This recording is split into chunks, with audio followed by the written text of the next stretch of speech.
एक मंत्री जो कभी चुनाव नहीं जीता और एक कुर्सी जिस पर वह 6 महीने से अधिक समय से बैठा है। और अब सुप्रीम कोर्ट ने खुद पूछ लिया कि आखिर ये कैसे चल रहा है।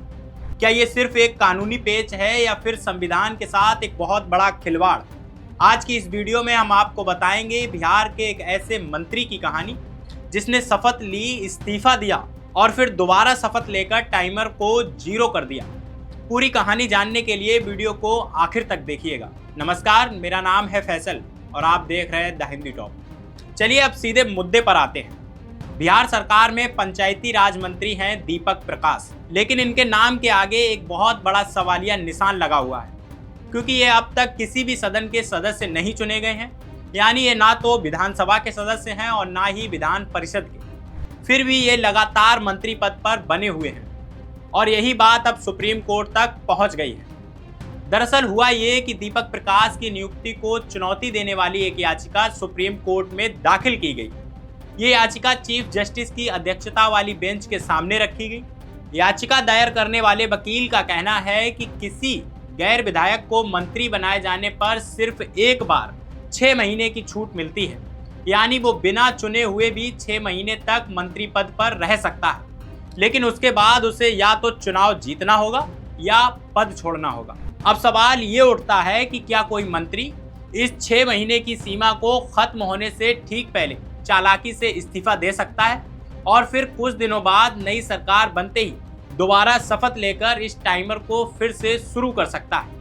यानी क्या 6 महीने की गिनती हर बार 0 से शुरू हो सकती है, सिर्फ इसलिए कि शपथ नई तारीख को ली गई है। इसी सवाल पर गुरुवार को चीफ जस्टिस सूर्यकांत ने बिहार सरकार से सीधा सवाल पूछा।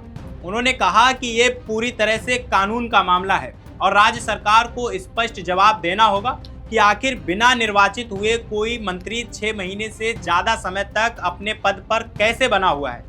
अब जरा इस पूरे मामले की टाइमलाइन को समझते हैं ताकि आपको पूरी तस्वीर साफ नजर आए। बिहार के मुख्यमंत्री नीतीश कुमार ने 15 अप्रैल 2026 को अपना पद छोड़ा। उससे पहले तक दीपक प्रकाश करीब 4 महीने और 26 दिन तक पंचायती राज मंत्री के तौर पर काम कर चुके थे। नीतीश कुमार के पद छोड़ते ही इनका कार्यकाल भी अपने आप खत्म हो गया है। इसके बाद अगले 22 दिनों तक दीपक प्रकाश किसी भी मंत्री पद पर नहीं रहे, लेकिन 7 मई 2026 को जब सम्राट चौधरी ने नई सरकार बनाई तो दीपक प्रकाश ने फिर से मंत्री पद की शपथ ले ली। और सबसे बड़ी बात यह है कि ये तब भी निर्वाचित नहीं थे। इसी के बाद 30 मई को एक याचिका दायर की गई जिसमें मांग की गई कि इनकी नियुक्ति को अमान्य घोषित किया जाए। याचिका में सीधा आरोप लगाया गया कि ये संविधान के साथ धोखाधड़ी है। तर्क ये दिया गया कि भले ही दोनों बार अलग अलग सरकारों में शपथ ली गई हो, लेकिन अगर दोनों कार्यकाल को जोड़ दिया जाए तो दीपक प्रकाश कुल मिलाकर 6 महीने से भी ज़्यादा समय से बिना चुने हुए मंत्री पद पर बने हुए हैं। अब आप सोच रहे होंगे कि आखिर कानून इस बारे में क्या कहता है, तो इसका जवाब है संविधान का अनुच्छेद 164 का 4। ये अनुच्छेद कहता है कि जब मुख्यमंत्री या प्रधानमंत्री किसी ऐसे व्यक्ति को मंत्री बनाते हैं जो विधानसभा या विधान परिषद का सदस्य नहीं है, तो उसे 6 महीने के भीतर चुनाव जीतना होगा।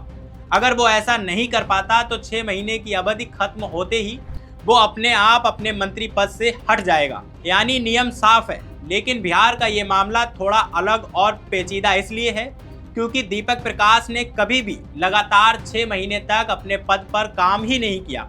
पहली बार वो 4 महीने 26 दिन तक मंत्री रहे, जो 6 महीने की तय सीमा के अंदर ही नहीं था। फिर बीच में 22 दिन का गैप आया जब वो मंत्री नहीं थे और उसके बाद दोबारा शपथ लेकर वो फिर से मंत्री बन गए। तो सवाल ये है, क्या इस बीच के 22 दिनों के गैप की वजह से पुरानी गिनती खत्म हो गई और नई गिनती शुरू हो गई, या फिर दोनों कार्यकाल को जोड़कर देखा जाना चाहिए जिससे ये साबित हो कि दीपक प्रकाश कुल मिलाकर 6 महीने की सीमा पार कर चुके हैं। यही वो सबसे बड़ा सवाल है जो अब सुप्रीम कोर्ट के सामने है, क्योंकि सुप्रीम कोर्ट अगर ये मान लेता है कि इस्तीफा देकर और दोबारा शपथ लेकर टाइमर को रीसेट किया जा सकता है, तो भविष्य में कोई भी सरकार इस तरीके का इस्तेमाल करके किसी भी गैर निर्वाचित व्यक्ति को लंबे समय तक मंत्री पद पर बनाए रख सकती है। और यही बात संविधान की मूल भावना के खिलाफ जाती है, जो चाहती है कि जनता द्वारा चुने गए लोग ही सरकार में शामिल हों। फिलहाल ये मामला सुप्रीम कोर्ट में विचाराधीन है और बिहार सरकार को इस पर अपना जवाब देना है। जैसे ही इस पर कोई नई अपडेट आती है हम आपको जरूर बताएंगे। इस सब पर आप क्या सोचते हैं हमें कमेंट बॉक्स में जरूर बताइए, और बताइए कि क्या ये सिर्फ एक कानूनी तकनीक है या फिर संविधान के साथ एक बहुत बड़ा खिलवाड़।